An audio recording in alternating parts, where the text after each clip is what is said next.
बहू ये क्या, मैगी इतनी जल्दी बना दी? माँ जी 5 मिनट में तो मैगी बन ही जाती है, इसमें कितना ही टाइम लगेगा? आधा घंटा। आधा घंटा? ऐसा कहाँ होता है मम्मी जी? हमारे यहाँ तो ऐसा ही होता है। 5 मिनट में तो मैगी में नमक तक नहीं घुलता है। कुछ दिन पहले। बेटा विवेक ये देख और बता तुझे कौन सी लड़की पसंद है इसमें से? माँ मुझे तो कोई भी लड़की पसंद नहीं है। अरे बेटा देख, ऑफिस में तूने अगर कोई लड़की देख रखी है तो अभी से बता दे, हम तेरी शादी उसी से करवा देंगे। माँ परेशान मत कीजिए ना, मुझे शादी नहीं करनी है। ये आजकल के बच्चे बिल्कुल ही बिगड़ चुके हैं, शादी नहीं करनी है, बस आजाद घूमते रहो यहाँ से वहाँ। मैं कहीं घूमता नहीं हूँ पापा, लेकिन मुझे शादी भी नहीं करनी है। मैं तो रोज तुझे मना कर थक चुकी हूँ बेटा। तो मैंने भी तो कहा है आपसे कि मुझे मत मनाया कीजिए, मैं ऑफिस जा रहा हूँ, वैसे ही बहुत लेट हो गया।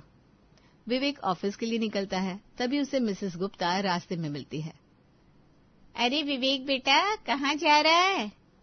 आंटी इतनी सुबह मैं किसी के घर तो जा नहीं रहा हूँ, ऑफिस जा रहा हूँ। अच्छा, मैं तो बस पूछ रही थी कि सीमा घर में है क्या? हाँ, मेरी माँ भी सुबह सुबह किसी के घर नहीं जाती, अपने घर में रहती है। बड़ा अच्छा मजाक कर लेते हो तुम। मैं अंदर जाती हूँ। मिसेस गुप्ता घर में आ जाती है और विवेक ऑफिस चला जाता है। अरे मिसेस गुप्ता, आओ भाई, कैसे आना हुआ? बस ऐसे ही आ गई टहलते टहलते। अच्छा, तुम बैठो, मैं चाय बना कर ले आती हूँ। सीमा बहन, अब तो तुम्हारा लड़का शादी लायक हो गया है, अच्छा खासा कमाने भी लगा है, उसके लिए लड़की ढूंढना शुरू की कि नहीं? अरे अब लड़की तो बाद में देखूंगी, पहले अपने लड़के को तो मना लूं। उससे शादी की बात करो ना तो नाराज हो जाता है, खाना खाना ही छोड़ देता है। हैं? ऐसा क्यों भला? लड़के तो शादी की बात सुनकर खुशी से उछल पड़ते हैं। अरे पता नहीं भाई, मैं तो समझा कर थक गई, लेकिन उसका एक ही जवाब आता है, मुझे नहीं करनी शादी। तो तुम क्यों परेशान होती हो? मेरे पास एक बहुत अच्छा प्लान है, जिससे तुम अपने बेटे को शादी करने के लिए मना सकती हो। अच्छा, क्या प्लान है भाई? सुनो। मिसेस गुप्ता सीमा को सारा प्लान समझाती है और प्लान सुनने के बाद सीमा कहती है, अगर ये प्लान काम नहीं किया तो देखना तुम। अरे बिल्कुल करेगा, मेरे खानदान की आधी शादियां ऐसे ही हुई है। ठीक है, अब आने दो शाम को विवेक को घर। हाँ, पर ध्यान रखना, एकदम से ना कहना, धीमे धीमे उसे महसूस होने देना। हाँ ठीक है। सीमा बार बार घड़ी देख रही थी और यहाँ से वहाँ टहल रही थी। क्या हुआ भाई, टहल क्यों रही हो? 1 घंटे में 10 किलोमीटर तक टहल लिया तुमने। आज विवेक को आने में इतनी देर क्यों हो रही है? अरे पर अभी उसके आने का टाइम हुआ ही कहाँ है? अभी टाइम नहीं हुआ? लगता है ये घड़ी की सेल डाउन है, इसीलिए अभी तक 9 नहीं बजे। मिसेस गुप्ता, क्या खिला पिला कर गई है तुम्हें, जो बहकी बहकी बातें कर रही हो? सीमा कुछ कहती उससे पहले ही उसे विवेक की गाड़ी का हॉर्न सुनाई देता है। विवेक आ गया। अच्छा सुनिए, मैं कुछ भी कहूँ ना तो आपको सिर्फ हाँ में हाँ मिलानी है। ठीक है भाई, मैंने आज तक कुछ कहा है क्या जो अब मेरी चल पाएगी? विवेक के अंदर आने से पहले ही सीमा बिस्तर पर जाकर लेट जाती है। अरे पापा, माँ कहाँ है? पता नहीं बेटा, अपने कमरे में होगी शायद। ठीक है, मैं देख लेता हूँ। विवेक अपनी माँ को ढूंढता हुआ कमरे में आता है और उन्हें बिस्तर पर लेटा हुआ देखकर कहता है, अरे माँ, आप इतनी गर्मी में कंबल ओढ़कर क्यों लेटी है? बेटा सुबह से ही तबीयत बड़ी खराब है मेरी। अरे तबीयत खराब है तो बताया क्यों नहीं, मैं आपको डॉक्टर के पास ले चलता ना। नहीं बेटा, मैं तुझे ऑफिस में परेशान कैसे कर सकती हूँ। अरे माँ, इसमें परेशानी वाली क्या बात है, आप चलिए, अब भी डॉक्टर के पास चलिए। नहीं बेटा, मैं ऐसे ही ठीक हो जाऊंगी, तू थक गया होगा, मैं खाना बना देती हूँ। नहीं माँ, आपकी तबीयत खराब है, आप आराम करो। अरे कैसा आराम, काम तो मुझे करना ही है। सुनते हो, अपने बेटे को बोलो मुझे काम करने से ना रोके। बेटा तू रहने दे, तेरी माँ किसी की नहीं सुनेगी। सीमा बिस्तर से उठकर चलने लगती है, फिर लड़खड़ाकर गिर जाती है। बहुत भयंकर चक्कर आ रहे हैं मुझे तो। अभी चलिए माँ आप डॉक्टर के पास। नहीं, अब तो उम्र हो चली है मेरी, ये सब ठीक करना डॉक्टर के बस की बात नहीं है। अरे डॉक्टर ठीक नहीं करेगा तो कौन ठीक करेगा माँ? बहू होती तो मेरी कितनी मदद हो जाती। माँ फिर से शादी का टॉपिक लेकर बैठ गई। हाँ तो गलत क्या कहा मैंने, बूढ़ी हो रही हूँ मैं भी, तू शादी नहीं करेगा तो अपने पोते पोतियों को कैसे खिलाऊंगी मैं। पापा आप देखो ना, मुझे शादी नहीं करनी है। ठीक है, तो अब मेरी चिंता करना भी छोड़ दे, सब संभाल लूंगी मैं। सीमा 4 कदम चलती है और फिर लड़खड़ाने लगती है। ठीक है माँ, कर लूंगा शादी, लेकिन तुम आराम करो प्लीज। पक्का कह रहा है ना शादी करेगा? हाँ कर लूंगा। विवेक को शादी के लिए मना कर सीमा उसकी शादी नंदिनी से करवा देती है। नंदिनी शादी कर अपने ससुराल में आ जाती है और पहले दिन ही उसकी सास सीमा उसे अपने पास बुलाकर कहती है, देखो बहू, हर घर के कुछ नियम होते हैं, हमारे घर के भी नियम हैं। अब से ये घर भी तुम्हारा ही है, तो मैं चाहती हूँ तुम नियमों को भी समझ लो। ठीक है मम्मी जी, बताइए क्या नियम है। हमारे घर के लोगों को खाने का बड़ा शौक है और ये सारे नियम मुझे मेरी सास ने बताए थे। खाने को सिर्फ खाने की तरह नहीं बनाना है, खाना बनाना एक कला है, उसे उसी तरह समझना होगा। समझ गई मम्मी जी, खाने पर ज्यादा ध्यान देना है। खाने पर नहीं, खाना बनाने पर। हाँ हाँ मम्मी जी, मेरा वही मतलब था। ठीक है, चल अब तू जा और नाश्ता बनाने की तैयारी कर। नाश्ते में क्या बनाऊं मम्मी जी? अरे बहू आज तो नाश्ते में पोहा बना लो। ठीक है पापा जी। नंदिनी किचन में जाती है और 15 मिनट में सबके लिए पोहा बनाकर ले आती है। बड़ी जल्दी नाश्ता बन गया बहू। हाँ मम्मी जी, पोहा तो चुटकियों में बन जाता है। यही तो समस्या है, चुटकियों में खाना नहीं बनता हमारे यहाँ। हमारे यहाँ ये सब नहीं चलता, यहाँ तो खाना एक एक चीज पर गौर करके बनता है। मैं समझी नहीं पापा जी। मैं समझाती हूँ बहू, चल किचन में मेरे साथ। सीमा नंदिनी को किचन में ले जाती है। देखो बहू, पोहा बनने के लिए कम से कम 1 घंटा तो लगता है। 1 घंटा? वो भी सिर्फ पोहा बनने में? हाँ देख, पहले तो पोहा निकाल, उसके बाद उसे अच्छे से साफ कर, फिर भिगो कर रख, फिर कढ़ाई में मूंगफलियां भून, फिर कढ़ाई को धो, उसके बाद पोहा बनेगा बहू। क्या माँ जी, एक एक चीज पर इतना ध्यान? हाँ बहू, हमारे यहाँ तो ऐसा ही होता है। चल अब तू जल्दी से पोहा बना कर ला। सीमा किचन से बाहर चली जाती है। जल्दी से पोहा बनाओ, वो भी 1 घंटे में? क्या अजीब लोग हैं। नंदिनी पोहा बनाती है और 1 घंटे बाद लाती है। हाँ बहू, देखो अब लग रहा है ना पोहा पोहे की तरह, ऐसे ही तो खाते हैं। नंदिनी बस मुस्कुरा कर रह जाती है। बहू आज दोपहर को क्या बनेगा? मम्मी जी, विवेक ने कहा है उन्हें कचौड़ियाँ पसंद है, तो आज मैं आलू की कचौड़ियाँ बना लेती हूँ। ठीक है बहू, बना ले। नंदिनी दोपहर के खाने की तैयारी में लग जाती है और आलू की कचौड़ियाँ बनाकर सभी को परोस देती है। अरे वाह, खुशबू तो बहुत अच्छी आ रही है, तो आप टेस्ट कीजिए ना। बहू मजा नहीं आया, एक तो ये तुमने इतनी जल्दी जल्दी बना दी, सारे स्वाद का सत्यानाश हो गया। हाँ, और आलू भी अच्छे से मिक्स नहीं हुआ है। बहू मेरा तो मन ही खराब हो गया, तुम बता देती ना तुम्हें खाना बनाना नहीं आता। नहीं मम्मी जी, मुझे खाना बनाना आता है। अगर आपको ये कचौड़ियाँ पसंद नहीं आई तो मैं दोबारा बना देती हूँ। बहू पहले आलू को अच्छे से उबालो, उसके बाद एक एक कर छिलका उतार कर अच्छे से मसाला बनाकर फिर कचौड़ियाँ बनाओ। ठीक है मम्मी जी। सीमा नंदिनी को सारी बातें अच्छी तरह समझा देती है और नंदिनी दोबारा से कचौड़ियाँ बनाने लग जाती है। तभी उसकी सहेली प्रिया का फोन आता है। क्या मैडम, कहाँ बिजी हो गई हो शादी के बाद? आलू की कचौड़ियों में। क्या मतलब? अरे यार, अभी आए हुए ज्यादा दिन भी नहीं हुए और सासू माँ तो छोटी छोटी बातों में कमियां निकालने लगती है। तो इसमें क्या है, ये तो सभी सासों का यही हाल है। मेरी सास भी मुझे परेशान कर देती है कभी कभी। कभी कभी ना, ये तो मुझे हर घंटे परेशान कर रही है। मैंने अभी कचौड़ियां बनाई, फिर भी उन्हें पसंद नहीं आई। अब मैं दोबारा बना रही हूँ। दोबारा बना रही है? हाँ यार, चल बाद में बात करती हूँ, कहीं कोई स्टेप भूल ना जाओ। ठीक है यार, बना दो अपनी आलू की कचौड़ियाँ। 2 घंटे की मेहनत के बाद नंदिनी आलू की कचौड़ियाँ बनाकर तैयार करती है और सबको खिलाती है। वाह बहू, अब बनी है ये स्वादिष्ट। थैंक यू मम्मी जी, अब मैं बहुत थक गई हूँ, मैं जरा सा आराम करने जाती हूँ।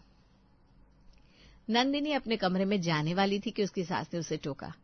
बहू एक काम करो, शाम को पुलाव बनेगा तो तुम चावल के दाने गिन कर रख लो।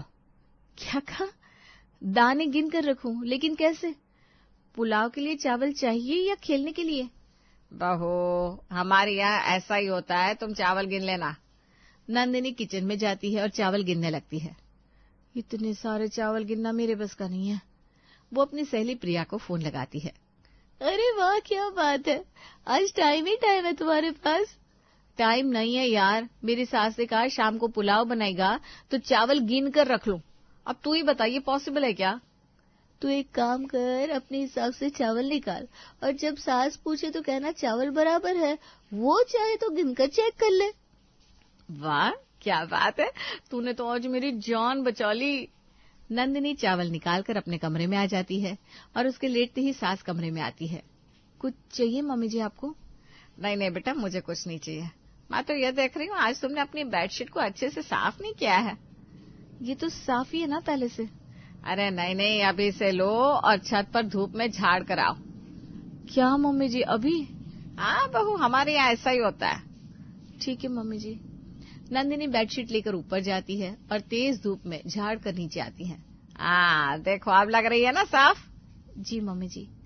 सीमा कमरे से चली जाती है और नंदिनी एसी चालू करके बैठ जाती है। लगता है अभी नई नई हूं ना, इसलिए ऐसा कर रही है। धीमे धीमे करते हुए नंदिनी को 6 महीने बीत जाते हैं। वो किचन में चाय बना रही थी।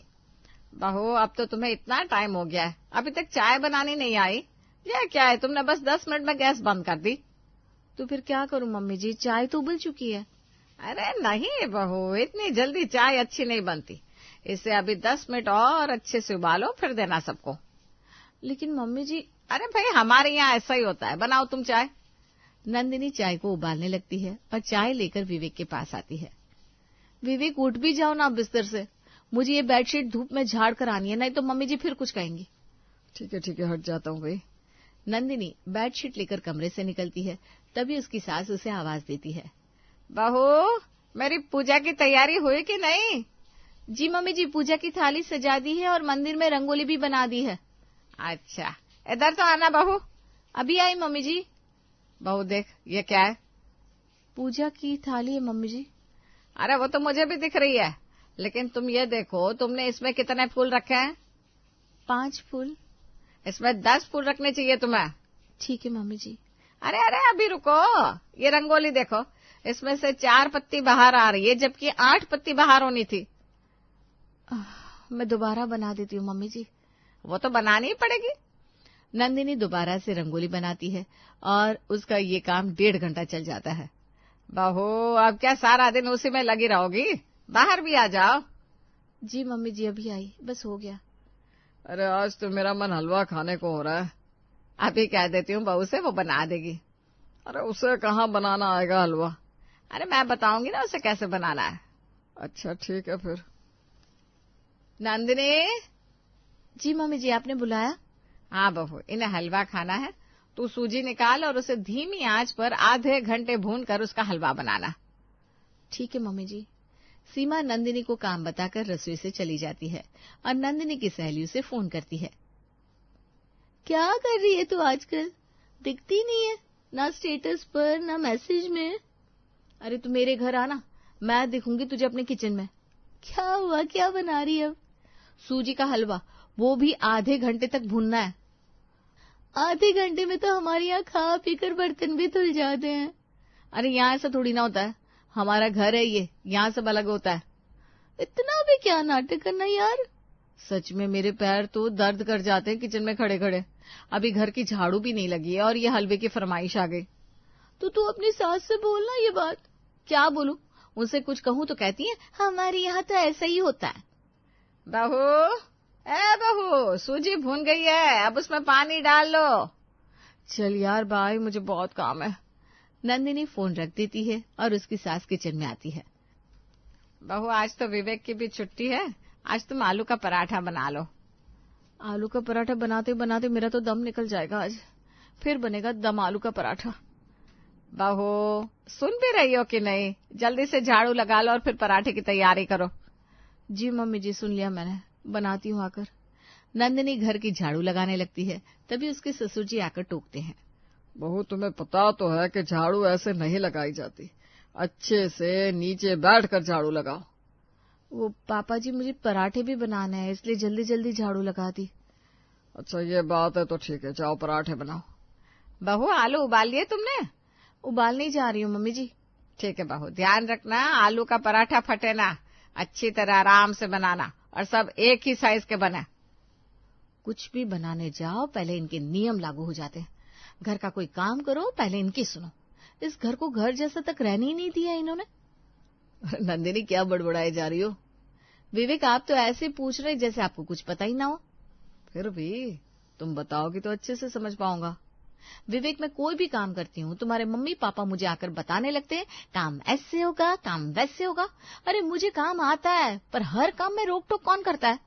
अच्छा तो ये बात है, तुम टेंशन ना लो, मैं समझा दूंगा माँ को। हाँ यार मैं बहुत परेशान हो चुकी हूँ अब तो। अरे नहीं नहीं, मैं तुम्हें परेशान नहीं होने दूंगा। ठीक है अब चलिए आलू का पराठा खा लीजिए। Okay madam. विवेक की बातें सुनकर नंदिनी का गुस्सा थोड़ा कम हो जाता है। मम्मी जी पापा जी आइए आलू के पराठे तैयार है।